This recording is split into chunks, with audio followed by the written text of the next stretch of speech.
So good evening, participants. Welcome back to the last session of the day. Now we have two back-to-back talks by Dr. Senthil Kumar and Dr. M. Navanithan. First talk will be by Dr. Senthil Kumar. He is an research assistant professor in Department of Physics and Nanotechnology. Also, he is part of Nanotechnology Research Center, SRM IST. He has obtained his PhD from IIT Madras, and he is a recipient of many awards including DAT Scholarship, DST, JSPS Visiting Student Fellowship, IIT Madras Research Fellowship, and Merit Award for first rank in MSc. He has done a couple of postdocs, one in Canada and another one in South Korea. And he was a recipient of Brain Korea 2K Fellowship to work as a research professor in Yonsei University, South Korea. Dr. Senthil Kumar's current research focus is on van der Waals heterostructures based on transition metal dichalcogenide, 2D crystals such as MOS2, WS2, etc. for optoelectronic applications. This group is also interested in developing flexible, transparent conducting thin films for photovoltaic application. He has published more than 30 research articles, and he is guiding 5 PhD scholars at present. So with this brief introduction, now I welcome Dr. Senthil Kumar to deliver the talk. Thank you, sir. Thank you for the nice introduction. Very good evening. So I'm Senthil, associated with the Nanotechnology Research Center and the Department of Physics and Nanotechnology, SRM IST. So today I will be discussing about TMDC based 2D layers. So our current research interest, and I will be covering basics and our recent important results with the atomic lithium 2D materials in the next 30 minutes.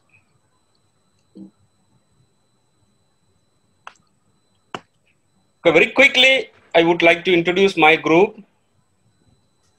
So I have PhD students, Jay Seelan, Kalayasan, Nitin, Vijay Kumar, and one more student, Abhishek, is not in the photo.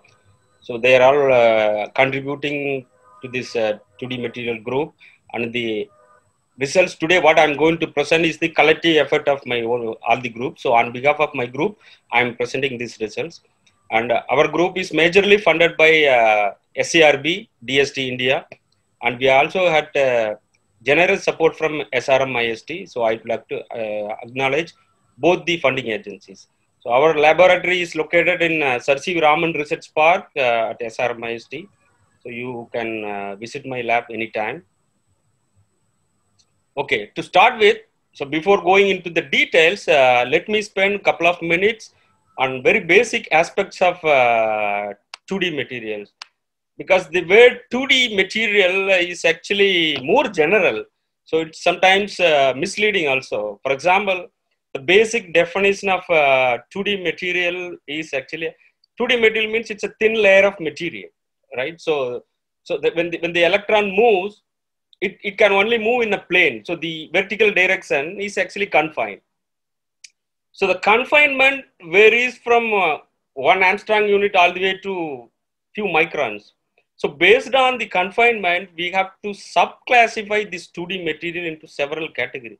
For example, most of you guys may know what is thin film. So a thin film is a thin layer of material, any material. When you have a very thin layer, you call them as a thin film. For example, the picture what you are seeing is a flexible thin film, this one, and then a thin film coating on a normal glass. So these are all called thin films. So what will be the thickness of a simple basic thin film? It can vary from 10 nanometer all the way to 2 micron. Sometimes few microns also it can go. For example, the previous talks, what you have seen, the ceramics coating, it can go all the way to 5 micron as well. So you call them thin film. If the thickness is around 10 micron, 20 micron sometimes, you call them thick film. Still, they are classified into 2D material category. So there is no clear boundary for the 2D material definition. Then we come to the very interesting one. For example, the films you see in the solar cells, electronic devices, they are simply called as a thin film. There are some special thin films with a thickness varying from 2 to 10 nanometer. Those material, you call them as ultra thin films. So ultra thin films are very specifically used for special applications, not everywhere. For example, in a magnetic tunnel junction, MTJ, the tunneling barrier, the magnesium oxide, look at this MgO, the thickness is just 2 nanometer. So you look at the cross-sectional TEM, the thickness of MgO is just 2 nanometer. So very special applications, very special purpose. So these thin film, you call them as a ultra thin films.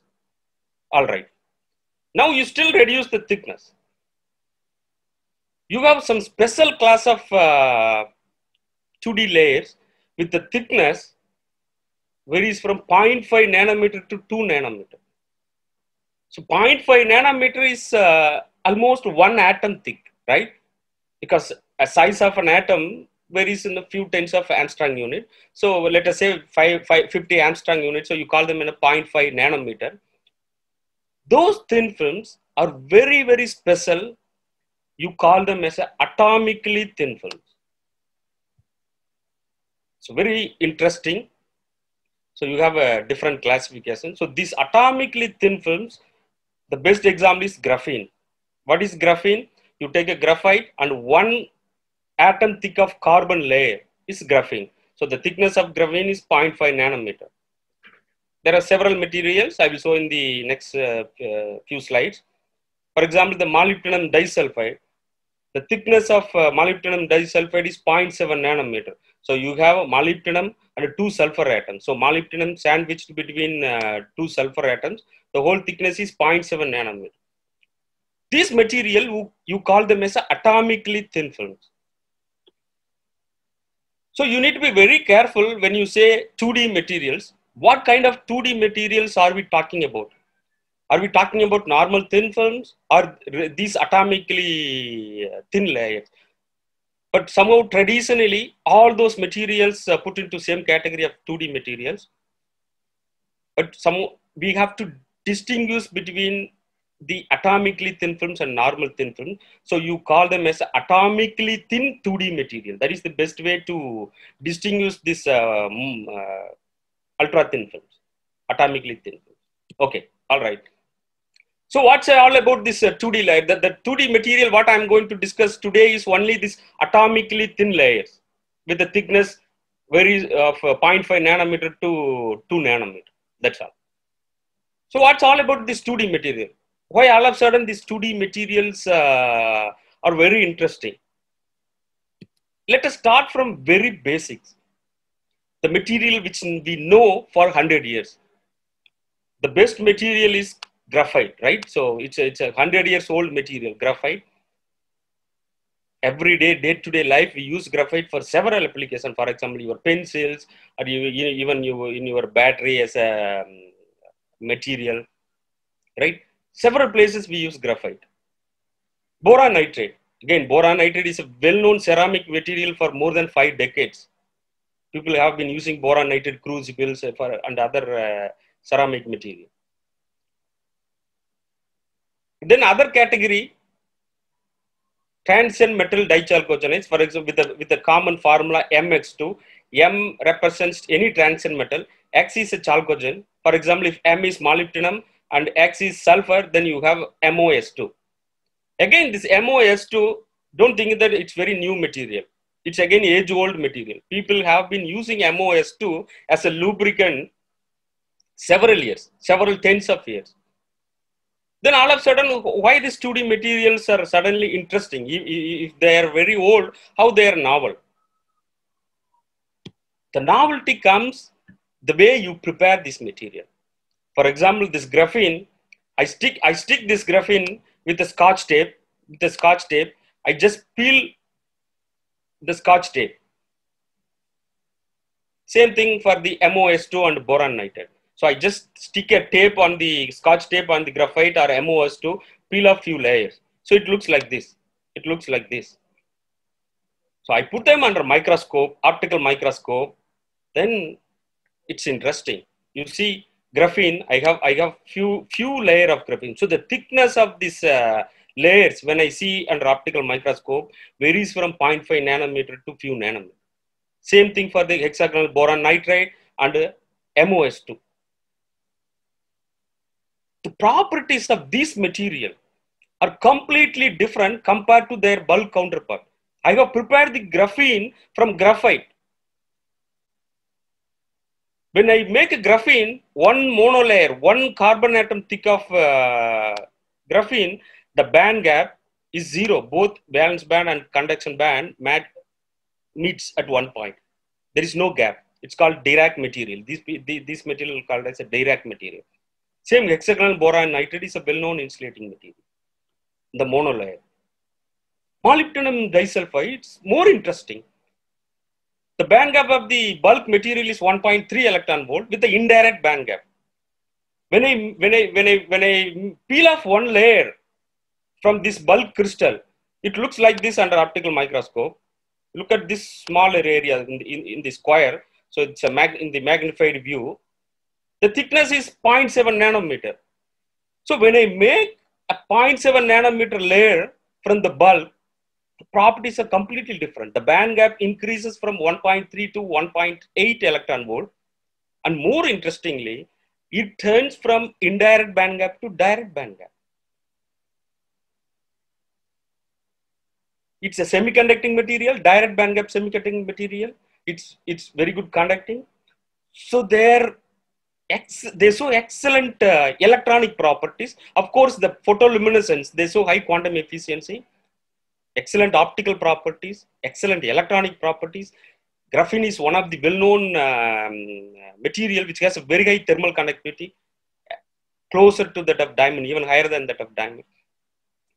So this is the reason these 2D materials are very interesting compared to their bulk counterpart.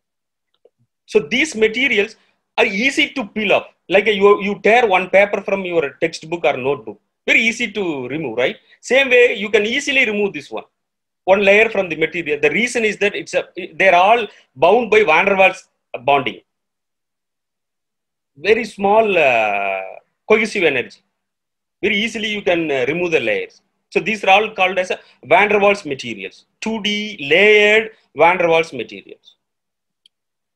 So this is a quick summary of all the 2D layers available as of now. You have a graphene, one atom thick carbon atom, hexagonal boron nitride, which is also called as a white graphene, then fluorographene, graphene oxide. Then you come to this 2D chalcogenides, what I have discussed now, MOS2, WS2, MOS2, all are semiconducting. Then you have oxides. Of course, I'm not going to discuss any oxides today, but we have several choices in the oxide family. All right. So what do you do with this material? I got my 2D material, which shows very interesting optical and electrical properties. What I do with that one? And what extra I can do with this one?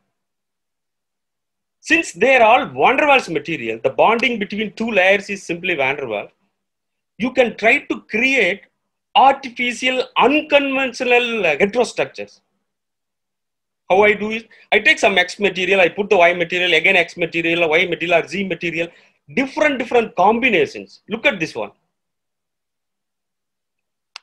Only example I have shown four material, but there are several van der Waals material available. So you can stack them in any way, any order, what you want, because the bonding between these two layers is only the van der Waals.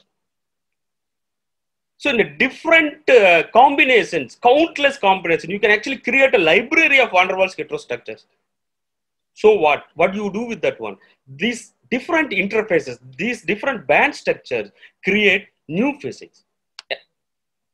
Those kind of physics, unconventional physics, you don't see in the bulk.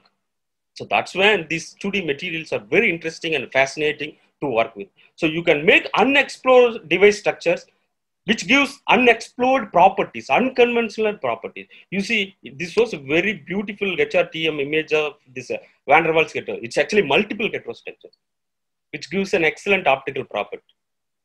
All right. Everything is fine, looks very easy. I just stack the materials but when you try to do it practically, there are several challenges. The first challenge is that you must have seen in the optical microscope image, they are all very small layers. Area wise, they are all few microns, 10 micron, 5 micron, 1 micron. So it's a limited size, right? So when you put them under optical microscope, you see their area is very small. their properties is good. Properties are very good, but area are limited. The other thing is I try to increase the area by some other mechanism.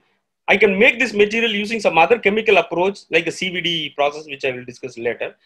Then when I extend over the large scale, for example, device means you have to make on a wafer scale. Then you see the spatial inhomogeneity, right? So another problem. Then how do you control this thickness? Because monolayer, 1 atom thick, 2 atom thick, 3 atom thick, like that. So you have to control. The control should be in your hand. Then only the property you can control. So these are 3 important challenges currently everyone, the 2D materials scientists are facing. So how to address this problem? So one way is that you switch over your method of making. Instead of using Scotch tape, you try to utilize the basic precursor powder, for example, sulfur, MOO3. Then you try to heat those material on a high temperature, you form a MOS2 layer. So you can get MOS2 crystals like this, what I have shown. But the again problem is when you try to make over a large area, like a large area means few inches of substrate, this substrate, then you get spatial inhomogeneity. That means what? One place you have a small thickness and other place you have a larger thickness. That is not good for any practical applications. So how to control this thickness over a large area? That's when our group is actually working on. So our primary focus is to make this material in a large area. Like a large area means wafer scale, using a different approach. So our approach is, it's called gas phase CVD approach. CVD means chemical vapor deposition. So the basic process looks like this. It's a very simplified process, what I have shown in the schematics. So you have the starting material instead of a powder precursors. It's a gaseous. For example, the molybdenum precursor, I use amido type molybdenum. It's a metal organic molybdenum kept in a stainless steel container. It's called bubbler. So argon passes through this bubbler, stainless steel container. When it comes out, it makes the bubble because it's a liquid. When you pass a gas inside a liquid, obviously bubbles will come out. So the outcoming argon is not pure argon. It also has a saturated with the MO precursor. So it goes to the chamber like this way. Then I have a H2S gas. H2S goes directly like this. And this whole chamber, this is at very high temperature, like 850 degrees Celsius. So when these gaseous precursors go inside, they get decomposed, pyrolysis, and they started forming a compound. So before the growth, the wafer looks like this. So this is actually a 2-inch sapphire wafer, sapphire substrate, a single crystalline aluminum oxide. So once you make the growth, you get large area, uniform MOS2 layers. Beautiful, isn't it? So this whole process is called a gas phase CVD process. Okay, we make this growth in few minutes. For example, monolayer we can grow in 4 minutes. So this is the whole CVD unit, what we are going to use for the MOS2 growth. And here is the chamber, and other places here is the gas phase unit and other things. All right. So we can actually control the thickness of the monolayer on a large area. For example, this is a monolayer sample. This is a tri-layer MOS2. This is a 10-layer MOS2, right? This is uncoated sapphire for reference. So they're large scale, up to 2-inch dia, and spatially homogeneous. And you can make this material in 4 minutes. If you want to make a monolayer MOS2 on a 2-inch wafer, you just need 4-minute growth. Of course, the whole process takes 2 to 3 hours for cooling and heating, but the growth time is only 4 minutes. So if you want to higher thickness, you increase the growth time. Okay, sir, you made this MOS2 layers, but how do we prove this is MOS2 and how it is known that it is a monolayer or bilayer or trilayer? Then we need to go for a different characterizations. So let us start from a very basic understanding how these materials grow. So these MOS2 crystals, these are all smaller MOS2 crystals with a growth time of just 1 minute. You know, these are all nucleation. Few places they nucleate and these crystals start grow. With increase in time, you can see the nucleation happening in several areas, and also these crystals start coalesce. Then with the 4 minute of growth time, they form a beautiful monolayer, continuous monolayer on the sapphire wafer.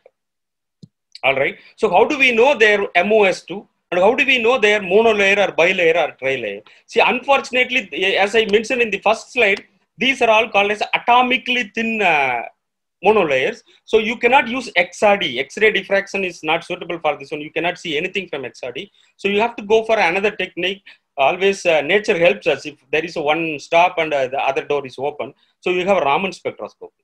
Raman spectroscopy is the most powerful tool to analyze any 2D material, right? So in MOS2, right? So MO is sandwiched between two sulfur atoms. You have different vibrations, and according to group theory, you have 4 active vibrations for MOS2, and in the given area in this range, you have 2 active Raman active modes. One is that E2G, the other one is A1G. So this E2G is in plane vibrations of MO and sulfur. A1G is out of plane vibrations, right? So this peak corresponds to E2G. This is actually out of plane vibrations, and this is actually from the sapphire substrate. And of course, you have this longitudinal acoustic phonon. The distance between these two peaks will tell you whether it's a monolayer or bilayer. For example, if this distance is less than 20, then you can confirm they are monolayer. For bulk, it is as large as 26. So from this one, you can say that you have MOS2, then you have a monolayer MOS. All right. So how do we control the different thickness? So this slide shows the overview of MOS2 layers grown for a different time. Look at this peak positions. With increase in growth time, this peak positions actually for E2G actually shifts to lower side, whereas A1G shifts to higher side. So you keep measuring the peak positions of this E2G and A1G, you plot them against the growth time. So initially the A1G mode position increases, then after that it saturates. On the other hand, E2G decreases and then saturates. Now you take the difference between these two mode positions, E2G and A1G, then you plot them again against the growth time. This will tell you about the thickness of your layer.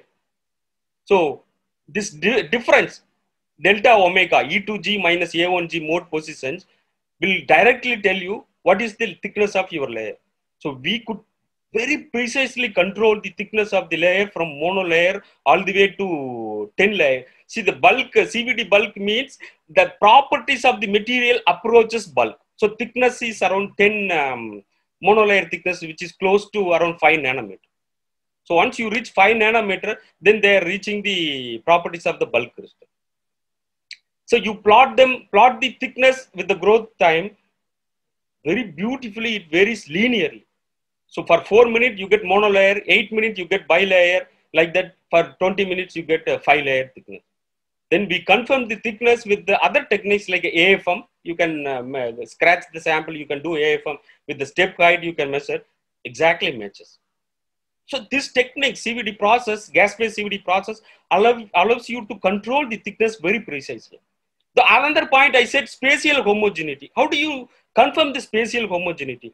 The same way Raman spectroscopy helps, you do the Raman mapping over some area. For example, 20 micron by 20 micron, several Raman spectra are recorded in this area.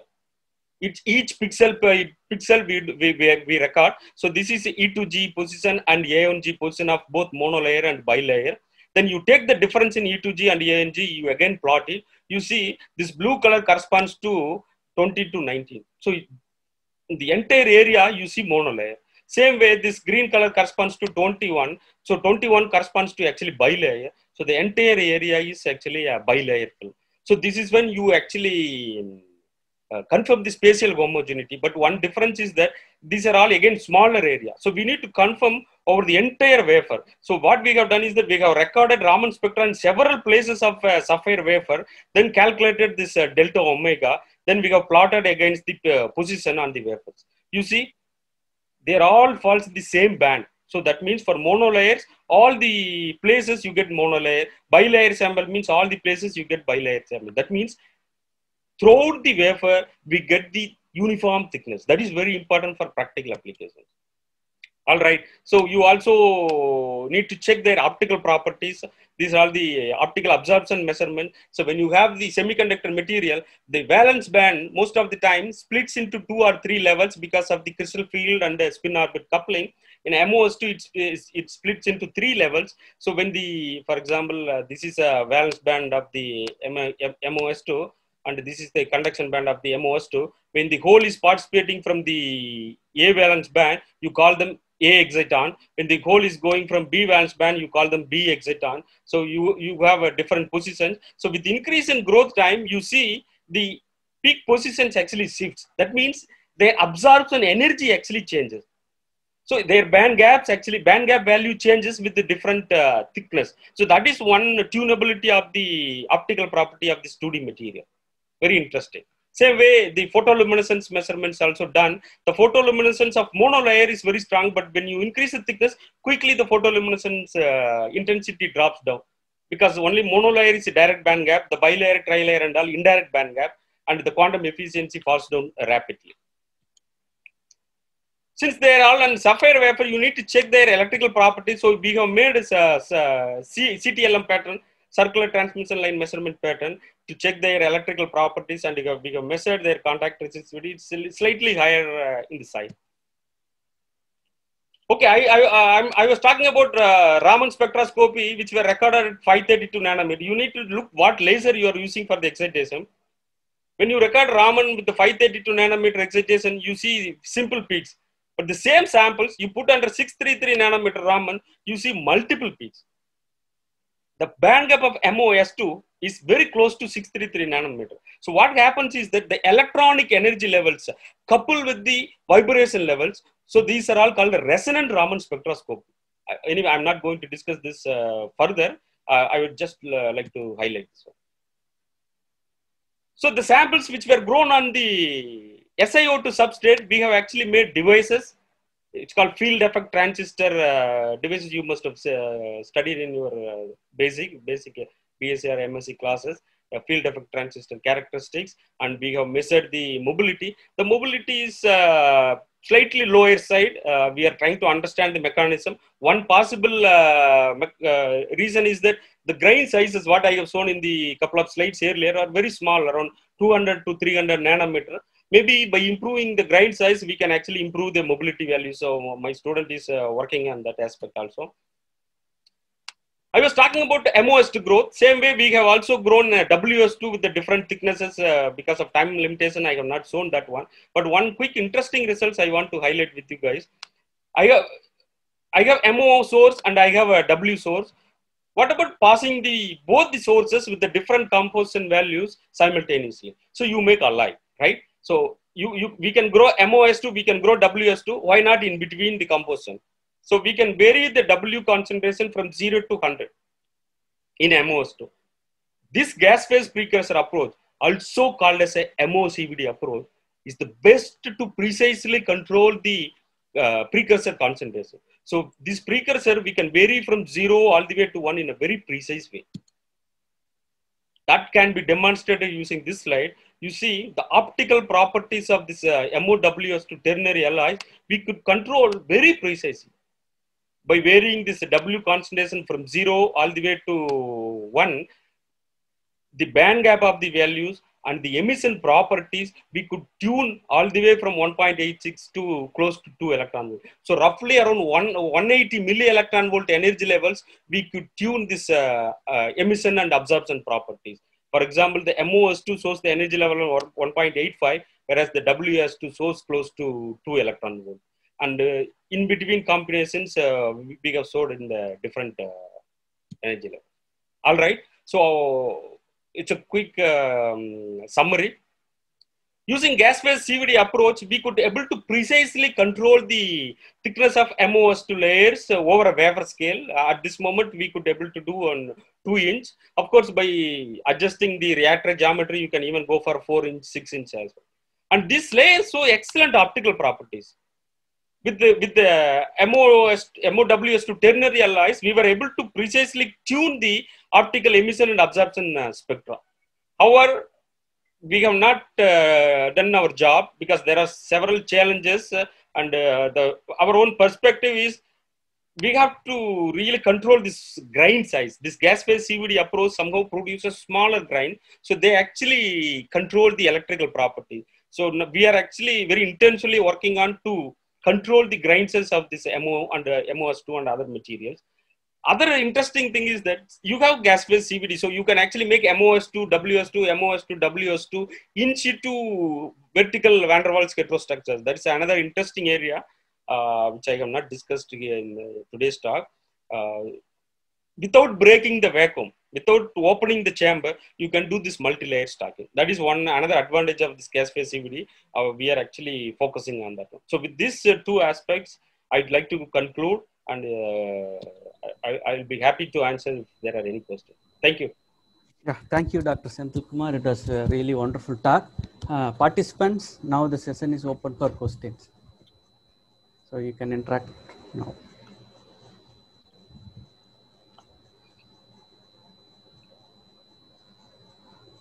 Participants, you can unmute your mic and you can ask your question.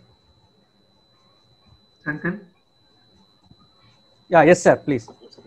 Actually, you are taking the precursor for making this MOS2 layer with some organic fragments. If we change the organic fragment into different, will you end up in different kind of MOS2 layer, or this is the one you are all the time choosing as a standard precursor for making this? Yeah, it's good question, sir. Actually, for MOS2, there are few choices. For example, there are few groups they use molybdenum carbonyl like MoCO6 as a MO precursor, but we use liquid precursor. MoCO6 is a solid precursor, so you cannot control the vapor pressure. See, vapor pressure of this chamber is very important. Chamber means this bubbler is very, very important. If the vapor pressure is not stable here, you cannot control the growth rate here. Okay. So of course we can move on to other precursors also. One immediate disadvantage is these are all very expensive. For example, this precursor is around 4 lakhs. Definitely, so if I have to go for another precursor, I have to invest another 4 lakhs in this machine. Yes, so yes, it's yes. not like a wet chemistry. We can just change the precursors quickly. There are some disadvantages with this process. One of the disadvantages is changing the precursors. Very expensive. Okay. Thank you. Thanks. Yes. Okay, Dr. Senthil, I have one question. These Yes. films look very transparent, right? So, how about the application of these films in transparent conducting acid? Whether it's something transparent. These films are not highly transparent. Of course, the monolayer is transparent. Maybe around close to roughly 80% or 85% the transparency. Well, there are some other oxide material which show more transparency than this material with the high band gap. For example, the band gap of this material falls in the UV region, visible region, right? So they absorb visible light. But there are wide band gap semiconductor like zinc oxide and ITO. They absorb only UV light. So they are transparent to the entire visible region. It can be explored, but so far not much report on TCO applications for this. Like doping some element to enhance the conductivity. Of course, yeah. Conductivity enhancement is another project. We are actually trying to dope. We have another precursor for niobium. So niobium is a potential P-type candidate for MOS2. So we are ready to explore that one. Okay, thank you. Hello, sir. Yes, sir. Sir, I have a problem. I have a question. Like, it's me, Simon. Sir, you told about like stacking of different two-dimensional materials, one layer over one, and yes. There should be like lattice mismatch will be there. Like, it should not be like same for like MOS2 and for graphene. How did you rectify these problems? Yeah, so that is the actually advantage of this van der Waals heterostructures. So they don't follow this conventional epitaxy process. See, in conventional epitaxy, you have to look at the lattice matching between two material. When you make for example, in gallium nitride, you have aluminum gallium nitride, or indium gallium nitride. So you have to look for the lattice matching. But here, it's all van der Waals bonding. Between graphene and MOS2, it's a van der Waals bonding. Between MOS2 and WS2, it's a van der Waals bonding. Of course, this lattice matching plays a role, but they don't significantly control the epitaxy. You can do in any way. Actually, the another physics which I have not highlighted here is that it's called now angle twisting. Suppose you have a graphene, you put another graphene on that one with a different angle, like you can actually rotate. They in fact show superconductivity. That's called magic angle, right? So same effect now people are trying to apply for this TMDC. You can actually twist these layers. The rotationally, the grains you can twist. They show different physical properties actually. The grain orientation. So they don't follow this conventional lattice matching and you can go ahead with that because of the van der Waals bonding. Very weak.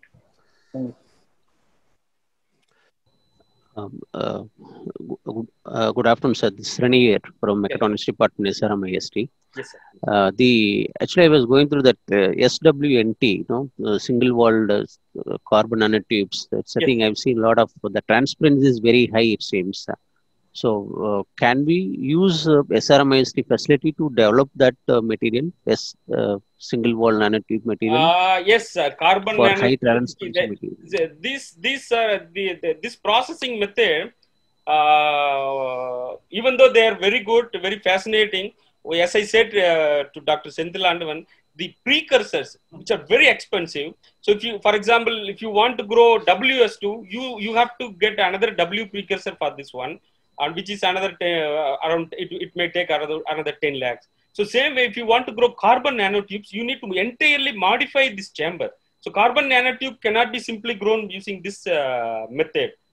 Because carbon nanotubes, to grow carbon nanotubes, you need a catalyst. Either you need to use either Fe or cobalt or nickel, and you have to use methane for carbon nanotubes. The precursor is methane, and the hydrogen gas you need to have with the different combinations, and the processing itself slightly different, and the chamber geometry needs to be modified. So with the existing setup, it is not possible. Of course, we can help you in terms of expertise. We can give you suggestions. Yes.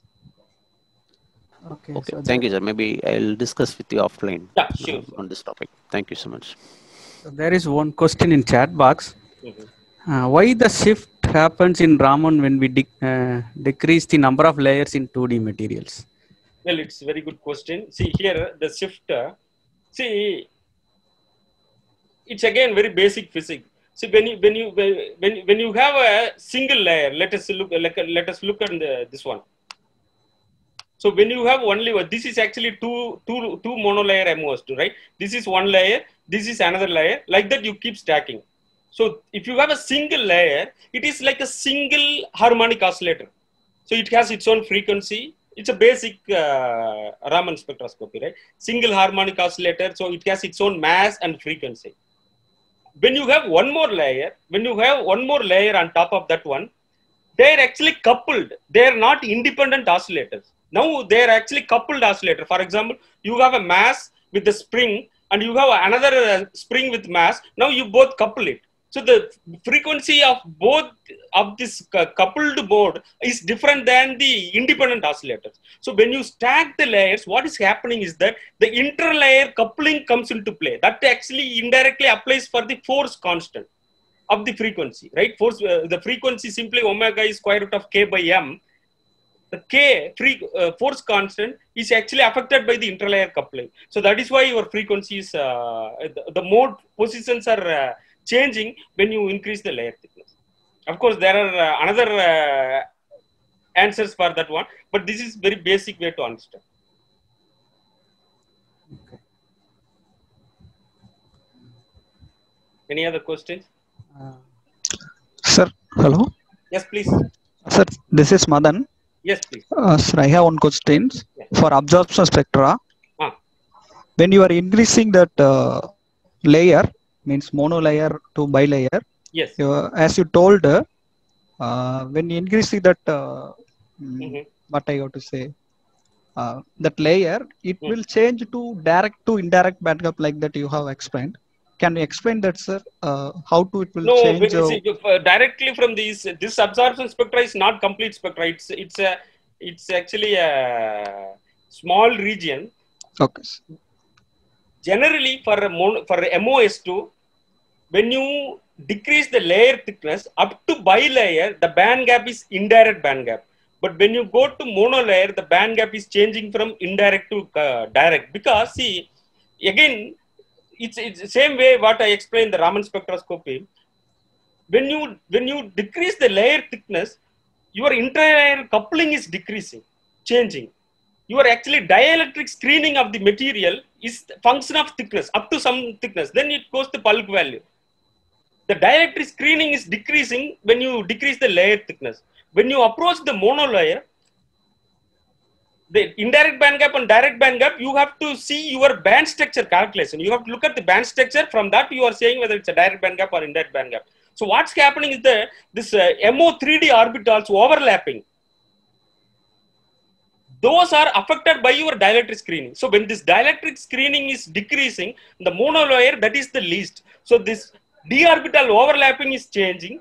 That actually leads to the bilayer indirect band gap to monolayer, direct band gap in the monolayer. So that is the reason for changeover from the indirect to direct band gap. You can actually see from the absorption spectra, if you look at the absorption very carefully, especially when you do absorption spectra at very low temperature. But this absorption spectra is very small range. You cannot say directly from this one whether it's direct or indirect. Of course, you have to record the absorption spectra for the whole range, and you can say that one, whether direct or indirect. But the reason is this one. Any other question? Okay, if there is no more question, then let's thank Dr. Senthil Kumar for his wonderful talk. Thank you. It was really enjoyable talk. So now we have one more speaker with us, Dr. Navanithan. So I welcome Dr. Navanithan. Thank you, sir. Dr. Navanithan is an assistant professor in Department of Physics and Nanotechnology. Also, he is part of Nanotechnology Research Center, SRM IST. He did his PhD from Shizuoka University, Japan. He worked as JSPS Fellow in Shizuoka University, Japan from 2012 to 2014. After that, he worked as a scientific researcher from 2014 to 16, and later he worked as an assistant professor in Shizuoka University from 2016 to 17. Currently, he is serving as visiting professor in Shizuoka University, Japan, and Paris Diderot University, France. He is a recipient of several international fellowships, including JSTS Fellowship, JST CREST Fellowship, Japan. He got Best Researcher Award in 2020 at SRM IST, and also he was awarded as Outstanding Researcher in 2012 by Shizuoka University. He was selected as Young Researcher in 2010 by Asia Nano, Japan. He has published more than 150 research articles in various reputed international journals. His current research interests include nanostructured thermoelectric materials and devices, multifunctional nanostructured materials and applications, dye-sensitized solar cells, and perovskite solar cells. With this brief introduction, now I welcome Dr. Navanithan to deliver his talk. So thank you for your kind introduction, and it's indeed a great pleasure to give this brief research work about our group, what we're doing at the Nanotechnology Research Center, and as well as FMED lab in SRM IST. Today I'm going to talk about the multifunctional nanostructures, development of materials to devices. Let me introduce what is multifunctional nanostructures at first. So the multifunctional meaning itself has the real name, like the material can be applied in different kind of applications by tuning its functional properties. Then these materials can be called as a multifunctional materials. So if you look at the research what we are doing at our lab, like we are concentrating on many materials developments, that is from different kind of structures to many applications. If you take the metal chalcogenides in our group, like we have explored a single material for the applications ranges from photocatalysis, gas sensors, solar cells, and thermoelectrics. For example, if you take like the copper sulfide, it can be applied in all applications, so including photocatalysis as well as the gas sensors and solar cells, thermoelectrics. So how we do that? So for example, in case of copper sulfide, so it has a very good band gap, and it can be applied when you dope with some kind of transition metals. Then this can be applied to gas sensors. When this is doped with like this kind of transition metals, and then we also work on the metal oxides. In metal oxides, particularly the zinc oxide as well as the TiO2, we have explored for gas sensors, solar cells, and thermoelectrics.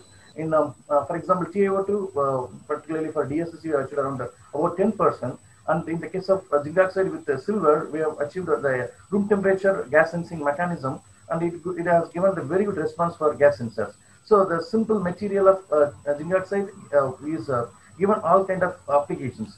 And very recently, like couple of years, we are working on the 3D layered materials, not like atomically thin layers as Dr. Senthil mentioned. We work on like a bit of bulk 2D layered materials. So in this case also, we have been doing tuning the functional properties for many applications. Again, the photocatalysis, gas sensors, solar cells, and thermoelectrics. And we have a very good number of recent publications from outcome of these above researches. But today I'm going to mostly talk about the thermoelectric properties of these properties and that materials. So let me briefly introduce about the thermoelectrics.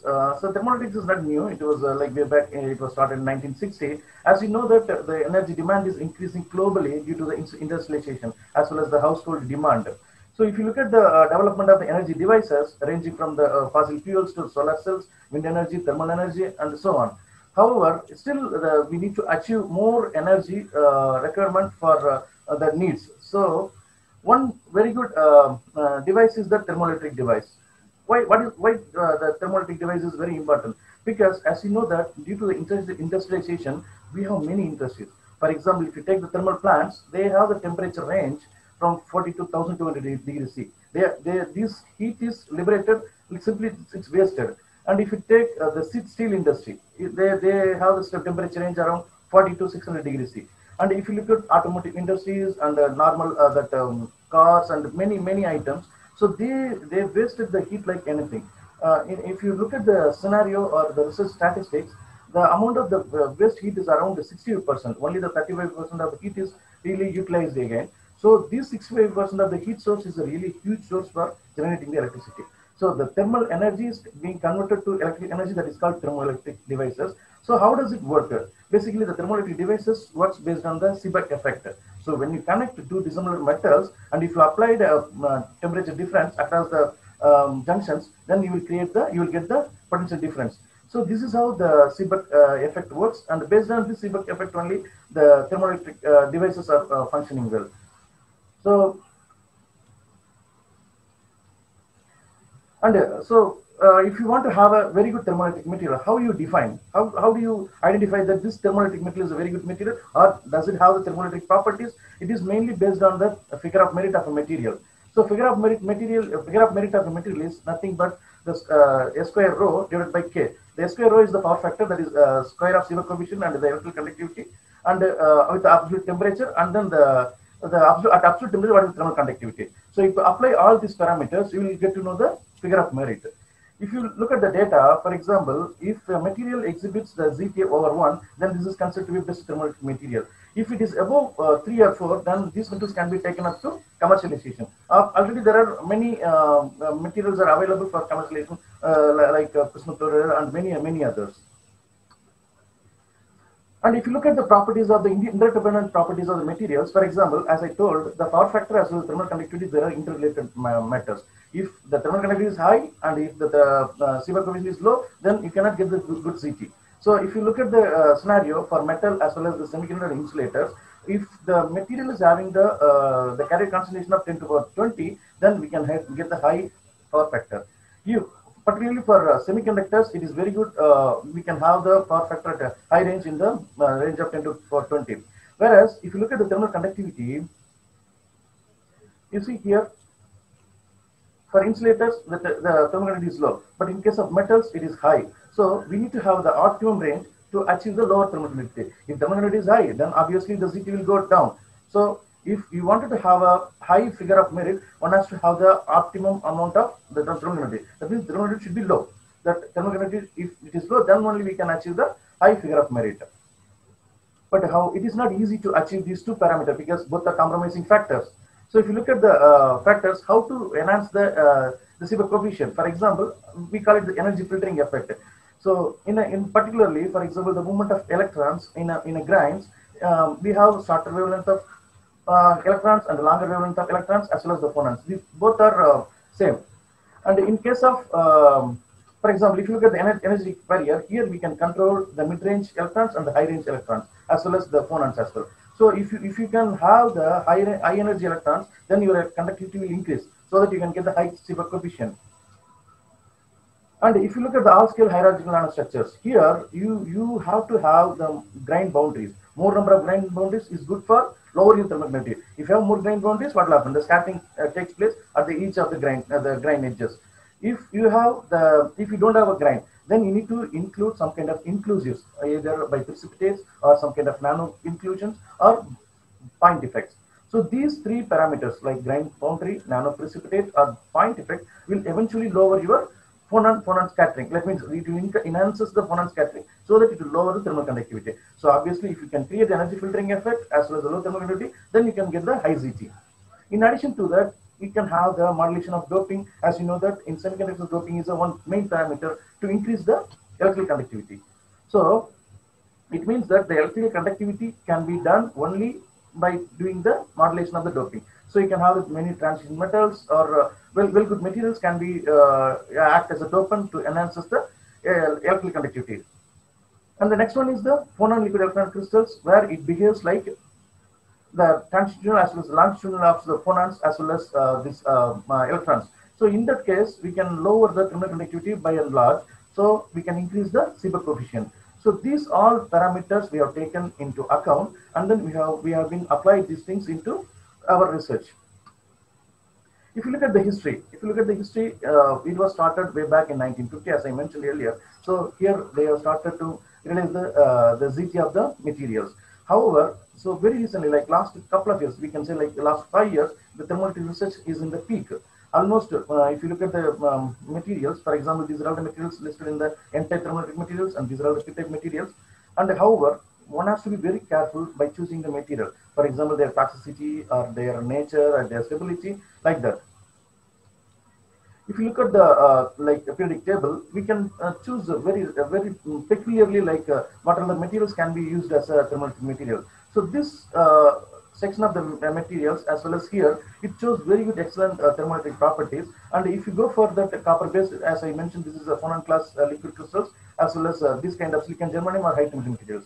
Again, it depends what kind of temperature range you want, what kind of applications you need. Based on that, you need to find a material and you need to apply for the applications. So then it's not simple thing like having the combination. You cannot simply pick two or three metals and then you can add or you can get it. It's not easy.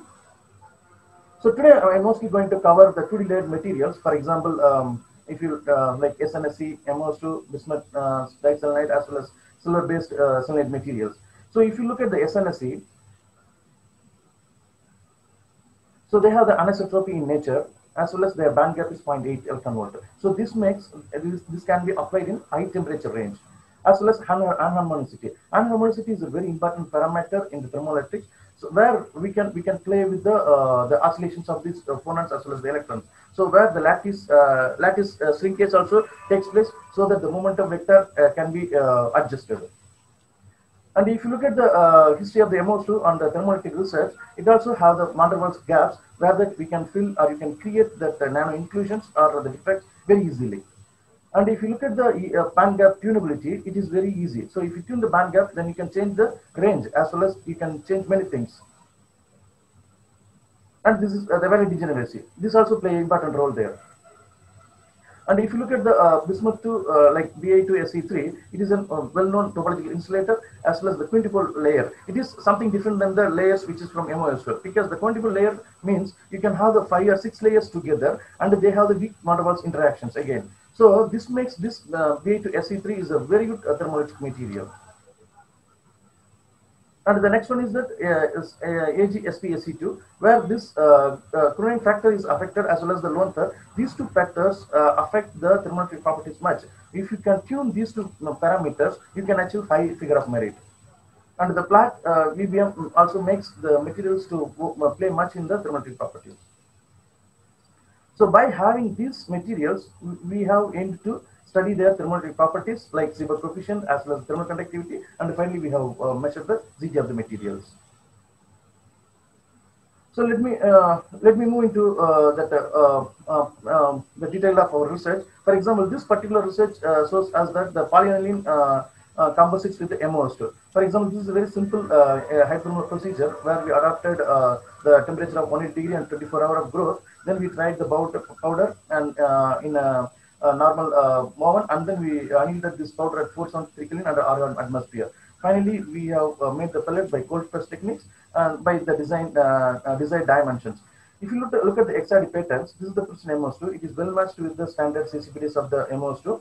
And when you have the composites with the polyaniline, so that the XRD pattern changes because of the interaction between the PANI with the MOS2. So if you go for 10 to 8%, their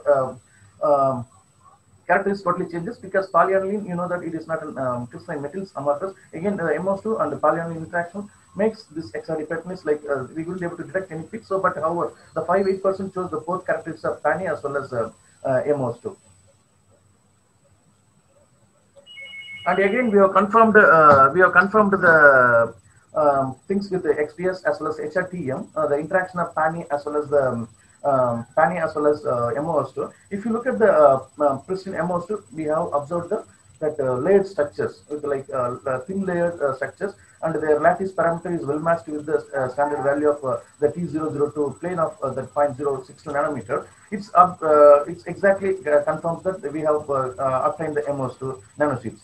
And when we composite with the PANI for 5-8%, you can see that this PANI is within the MOS nanosheets. So it is well composed with the MOS2.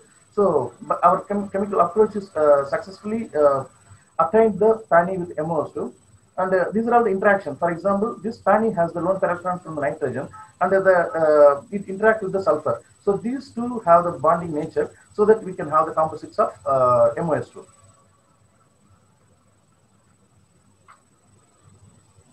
Then we move to the EPMA. The EPMA is electron probe microanalysis, where we can have clearly what is the elemental distribution. It is one of the best analysis compared to the EDAX mapping. For example, if you look at the images, here we have the distribution. For example, this is pure, and when you dope with the PANI, we have the significant signatures of the nitrogen. So this also confirms again, along with the XRD as well as the TM, that PANI is well incorporated into the MOS layers. And if you look at the Hall measurements, that we have very good mobility. Mobility is increased for a higher concentration of the PANI, whereas the carrier concentration is low for higher concentration. But the optimum 5%, 5-8% shows that both carrier concentration as well as mobility is good. This is good for the this will contribute for the power factor. Okay, this is the data of the thermometrics, mainly the Seebeck coefficient. If you look at the data, for example, the pristine MOS2 having the very high Seebeck at room temperature. But however, when we increases the temperature, it goes down. In the same way, for example, all the samples shows the trending of initially we have the high Seebeck and it is going down, but only at the concentration of 5-8% of PANI, it increases. This is the particular concentration is giving the maximum Seebeck coefficient around the 1.105 microwatt per Kelvin. So this is significantly the dominant carrier type. So this comes from the chemical potential and effect of molecular doping, the sulfur to change coal concentration. So this main scenario is here we need to optimize what is the weight percentage influences the Seebeck coefficient of the MOS2. So here the 5-8% gives us the better Seebeck coefficient. And if you look at the data of the electrical conductivity, again the same data we have here. So the 5-8% gives us the maximum of the conductivity, electrical conductivity. So this is the thermal conductivity of the same sample. If you look at the data, for example, the pure has the thermal conductivity around 0.32 watt per millikelvin. And if you go for again the 0.58%, 2.58%, so it gives us the variation in the thermal conductivity. So the 2.5 gives the low, whereas the 0.58, like 5.8% is giving a little bit high. But however, we have the very good electrical conductivity. This makes us the realization of the high CT of around 0.05. However, still it is low, but this is the first report with the PANI as well as the MOS2.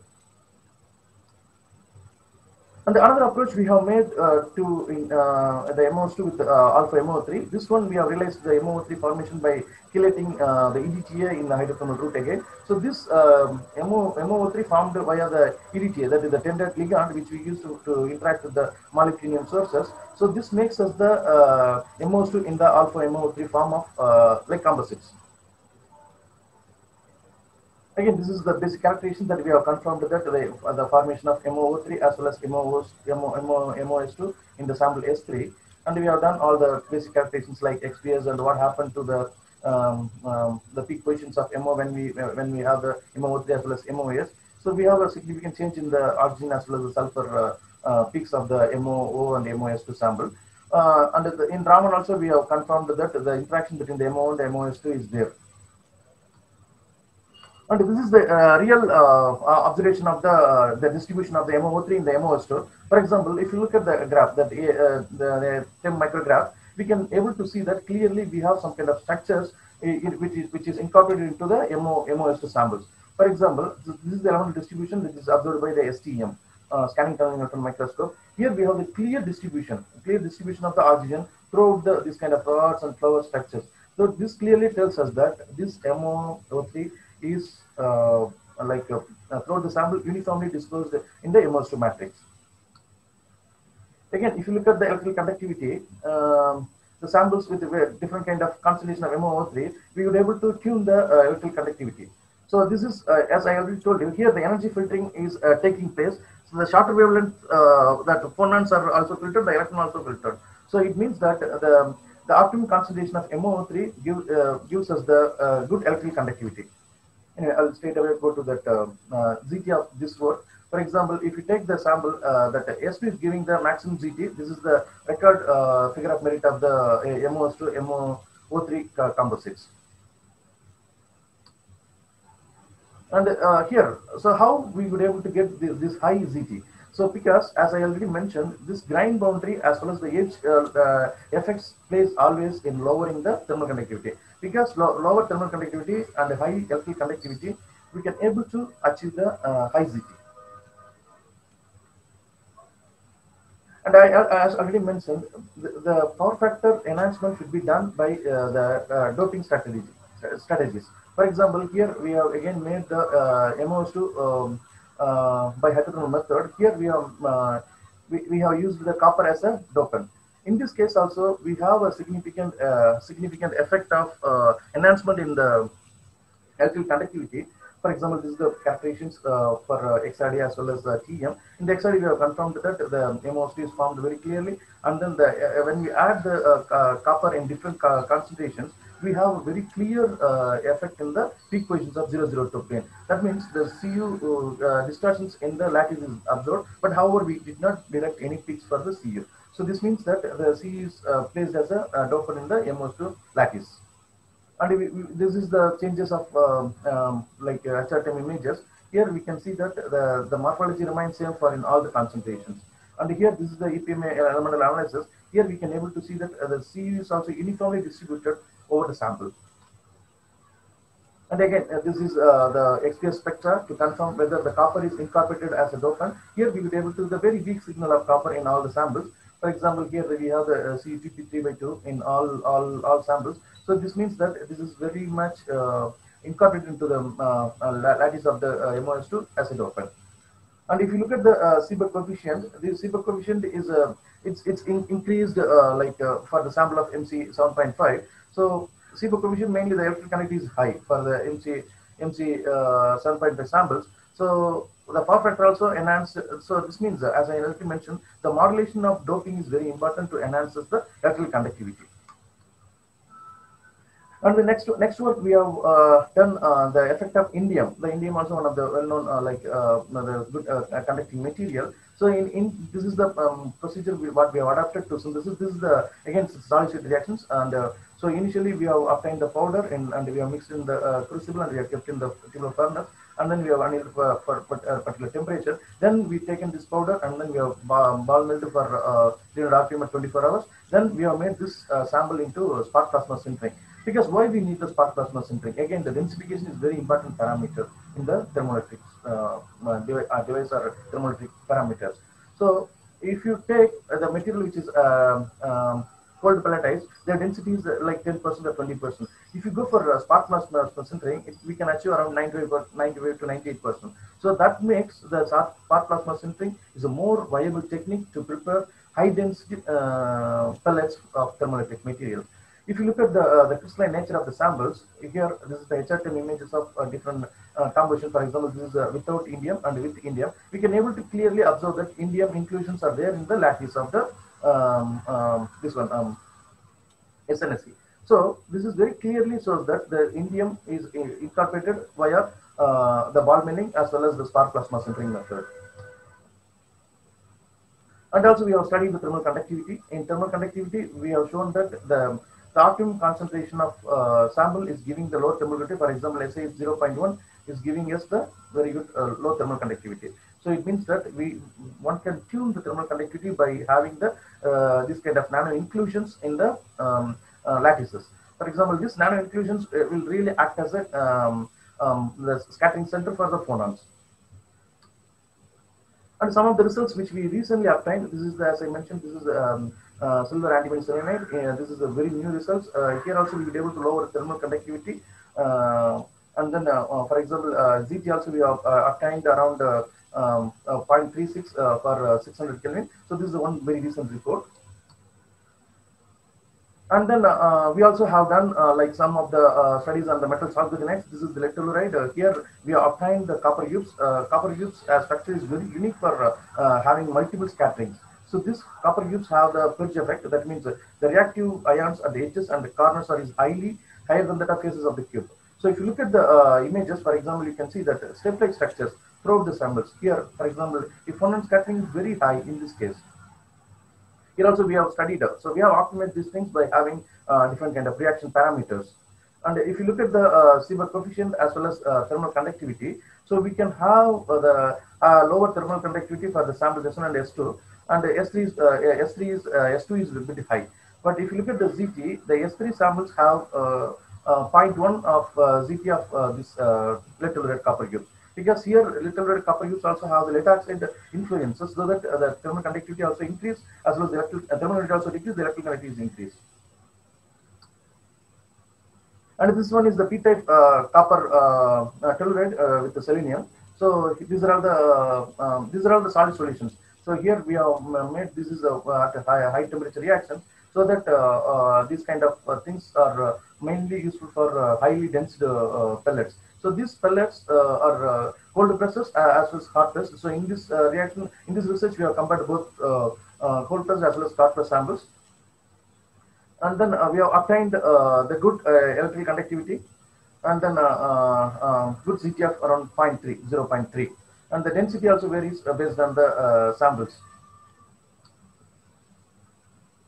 And the next one is the N-type copper nickel telluride. This is the first time we have synthesized this material. We have confirmed that. And we have again this research also we have the spark plasma sintering and cold press annealing done at 723 and 723 Kelvin for both, and we have compared the both results. So if you compare the cold press as well as spark plasma sintering, the spark plasma sintering data is quite good compared to the cold press sample. And these are all the supporting data for the same. And again, this is again, as I mentioned, this is the quantifiable structures of the bismuth Ba2Se3. Here we have a very good layered structures. If you look at the data, so we were able to lower the thermal conductivity by having the variation of the antimony doped. So if you look at the data, these are all the reported data, but our data is much lower than the reported data. So we are under the process to optimize the conditions. Once we done, then this will also will be reported. And next, I will move into the very recent work. What we have done is that this is the variable thermal generator using the conducting class by having the bismuth telluride as well as bismuth telluride carbon and bismuth telluride nickel and copper. These are all the data. For example, XRD we have confirmed that the formation of bismuth telluride, because this process is a very unique process. For example, we have synthesized the sample using hydrogen method. Then we made by casting method, we have deposited the Da2, Da3 on the two different kind of fabrics, that is conducting fabrics. Then we have studied these fabrics for that variable thermoelectric devices.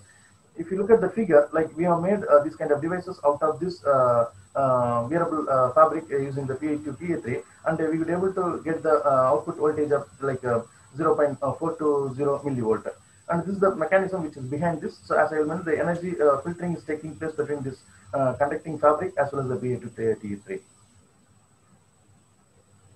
So this is my summary of the today's presentation, that we have effectively achieved the energy filtering in the thermoelectric materials, and then the all-scale and hierarchical nanostructures also studied well, and then we have tuned the modulation of doping, and we have achieved the increasing electrical conductivity as well as the lower thermal conductivity.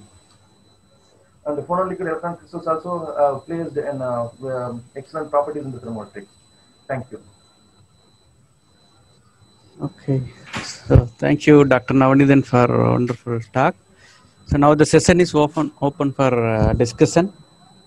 Participants, you can ask your questions or you can type it in the chat box.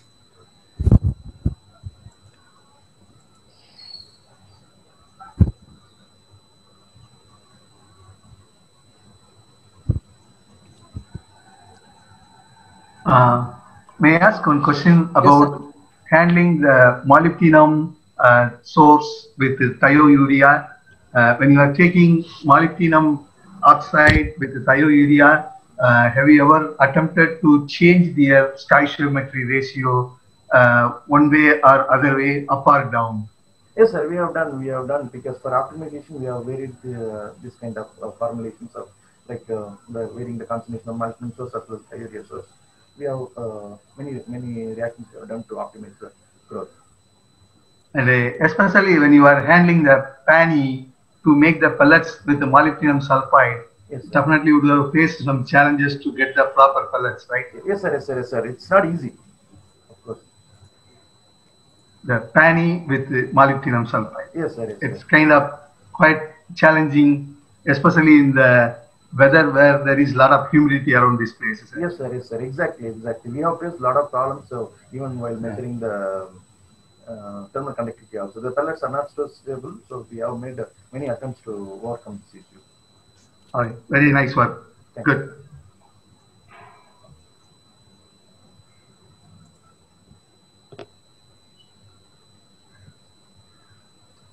Any other question?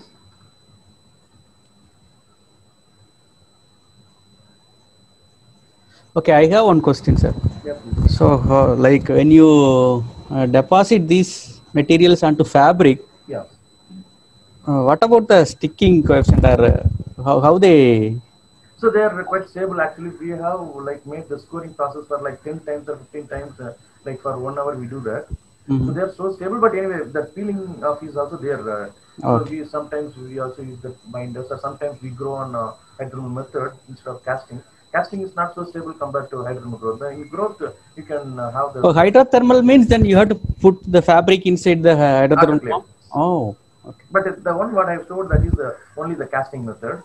Okay. So we do multiple castings, like we one drop and then we heat it, and then again we do the repeating the process. Okay. May I ask one more question? Yes, sir. Yes, sir. When you have interpreted the presence of molybdenum trioxide along with the molybdenum sulfide, I think by TEM, how did you distinguish that? So because mainly we don't like we can do by only mapping, sir. STM mapping, we have done that one. STM mapping can help you to identify the distribution of oxygen. Mm-hmm. Okay. All right. Thanks. And we always does the EPMA. EPMA is a well-known technique, that electron probe microanalyzer after making the pellet. So we do the spot scanning, so that we can have the clear idea whether it is only just from the atmosphere or it's really from sample.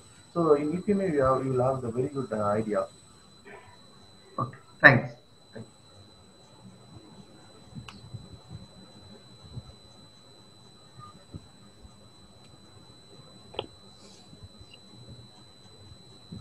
Any other questions?